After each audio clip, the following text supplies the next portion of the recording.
Sejumlah massa yang tergabung dalam Aliansi Pemuda Aceh Menggugat menggelar aksi unjuk rasa di halaman depan kantor BPKP pada Selasa 8 Februari 2022. Aksi ini dipicu dari maraknya kasus korupsi yang hingga kini masih belum terkuak.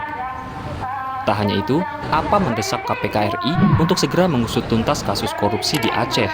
Dalam wawancara langsung, penanggung jawab aksi unjuk rasa, Safrizal, meminta KPK RI untuk segera menguak siapa oknum di balik dugaan tindak korupsi KMP Aceh Hebat 1, 2, dan 3. Tuntutan kita pada hari yang berbahagia ini adalah mendesak KPK RI untuk segera mengusut tuntas korupsi di Aceh, meminta hasil penyelidikan yang telah dilakukan KPK RI selama 1 bulan terakhir di Provinsi Aceh yang diadakan di kantor BPKP ini.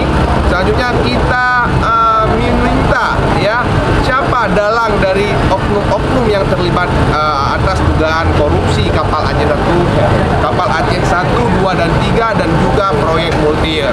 Setelahnya ia mengatakan pihaknya mengecam keras gubernur, sekda, dan pemerintah Aceh atas bobroknya pengelolaan anggaran di Aceh saat ini yang menyebabkan Aceh menjadi provinsi termiskin se-Sumatera.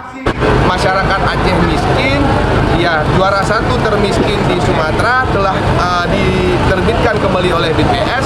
Kita mengecam keras gubernur, sekda, dan pemerintah Aceh atas tidak becus mengelola anggaran yang mengakibatkan tupoksi anggaran untuk menuntaskan kemiskinan itu tidak ada. Dari Banda Aceh, Ahmad Nursalam, Nukilan ID.